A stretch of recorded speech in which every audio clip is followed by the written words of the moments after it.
नमस्कार विद्यार्थी मित्रांनो, एडुगोज बाय शिवराजमध्ये तुमचं पुन्हा एकदा मनपूर्वक स्वागत आहे. विभागीय कामगार व कल्याण अधिकारी भरती 2026 ही पदं सरळ सेवेने भरल्या जाणार आहेत. त्याकरता हा व्हिडिओ आज तुमच्याकरता घेऊन आलो आहे. पदं अतिशय छान आहेत. गट प अंतर्गतची पदं आहेत. बघूया संपूर्ण डिटेल्स याच्या व्हिडिओ अंतर्गत. परंतु त्या अगोदर चॅनलवर नवीन असाल तर एडुगोज बाय शिवराज या चॅनलला सबस्क्राईब करा. बेल आयकन प्रेस करायला विसरू नका, जेणेकरून ज्याही अशा अपडेट असतील त्याची नोटिफिकेशन हे तुमच्यापर्यंत पोहोचेल. विभागीय कामगार व कल्याण अधिकारी गट ब अंतर्गत पद आहे. एकूण 5 पदांची संख्या आहे. शैक्षणिक पात्रता म्हणाल तर पदवी व पदव्युत्तर पदवी तुमच्याकडे असणं गरजेचं. संगणकीय ज्ञान हे सुद्धा त्या ठिकाणी आवश्यक. वयोमर्यादा 18 ते 38 हा वयोगट असेल. वेतन बघू शकाल 44,900 ते 1,42,400 एवढं वेतन तुम्हाला या पदाकरता असेल. संपूर्ण जाहिरात बघूया जाहिरातीच्या वेबसाईटवरनं. बघा ही ती जाहिरात बृहन्मुंबई महानगरपालिका कामगार विभाग या अंतर्गत विभागीय कामगार व कल्याण अधिकारी या संवर्गातील रिक्त पदे 5 पदे जी आहेत ती सरळ सेवेने भरण्यात येणार आहेत, अशी ही जाहिरात तुम्हाला त्या ठिकाणी बघायला मिळते. आता या बघा विभागीय कामगार व कल्याण अधिकारी या संवर्गाचा पदाचा तपशील आहे. वर्ग प अंतर्गत हे पद. एकूण पदांची संख्या 5. पे मॅट्रिक्स 25 44,900 ते 1,42,400 एवढं वेतन तुम्हाला त्या ठिकाणी बघायला मिळते.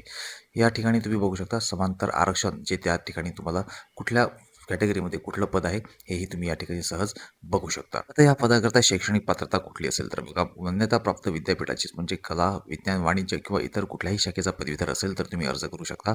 सोबतच टाटा इन्स्टिट्यूट ऑफ सोशल सायन्सच्या कर्मचारी व्यवस्थापन व औद्योगिक संबंध यामधील पदव्युत्तर पदवी मात्र धारण केलेली असावी.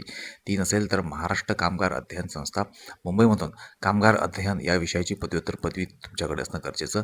ती नसेल तर महाराष्ट्र शासनाने कारखाना अधिनियम 1948च्या कलम 49(2) अन्वये कल्याण अधिकारी या पदासाठी मान्यता दिलेली अर्हता तुमच्याकडे असणं आवश्यक आहे. सोबतच तुमच्याकडे 500 किंवा त्यापेक्षा जास्त कर्मचारी असलेली संस्था, त्या संस्थेमधला त्या कर्मचाऱ्यांचे प्रश्न सांभाळण्याचा किमान 2 वर्षाचा अनुभव तुमच्याकडे असणं आवश्यक. मराठी भाषेचं ज्ञान योगायोगाने आलेलं आहे आणि संगणक हाताळणीसुद्धा तुम्हाला त्या ठिकाणी असणं गरजेचं असेल. जसं की जे सर्टिफिकेशन कोर्स आहेत MSCIT त्या पद्धतीचे कोर्सेस तुम्हाला त्या ठिकाणी करणं आवश्यक. वयोमर्यादा बघा 18 ते 38 हा वयोगट सांगितलेला आहे. आरक्षणाप्रमाणे वयामध्ये सवलत तुम्हाला त्या ठिकाणी उपलब्ध असेल. आता निवड कशी होणार आहे तर बघा, बहुपर्यायी ऑनलाईन परीक्षा त्या ठिकाणी होणार आहे आणि त्या परीक्षेअंतर्गत तुमची त्या ठिकाणी निवड होऊ शकेल. परीक्षा पद्धत बघा त्या ठिकाणी त्यांनी दिलेली आहे. ज्याप्रमाणे ही परीक्षा होईल तर 5 विभाग त्यांनी दिलेले आहेत. विषय मराठी भाषा, इंग्रजी, सामान्य ज्ञान, बुद्धिमत्ता चाचणी आणि विभागीय कामगार व कल्याण अधिकारी पद यासंबंधी प्रश्न उत्तर तुमचे राहतील. जे मराठी, इंग्रजी, सामान्य ज्ञान आणि बुद्धिमत्ता चाचणी आहेत त्यांचे 10 प्रश्न 20 गुणांकरता असतील आणि विभागीय कामगार व कल्याण अधिकारी या पदाशी जो संबंधित विषय असेल त्याचे 60 प्रश्न असतील 120 गुणांकरता. एकूण 100 प्रश्न 120 गुण 60 मिनिटाचा वेळ असेल. अर्ज कसा करायचा आहे तर बघा, अर्ज तुम्हाला ऑनलाईन करायचा आहे. त्यांनी दिलेली वेबसाईटची लिंक असेल portal.mcgm.gov.in ही आपण आपल्या डिस्क्रिप्शन बॉक्समध्ये टाकू. त्या ठिकाणी तुम्हाला ही लिंक मिळेल आणि सोबत अर्ज करायच्या सूचना तुम्हाला तिथे उपलब्ध असतील. अर्ज कधीपासून करायचा आहे तर 20/2/2026 ते 12/3/2026 म्हणजेच 20 फेब्रुवारी ते 12 मार्च या दरम्यान करायचा आहे.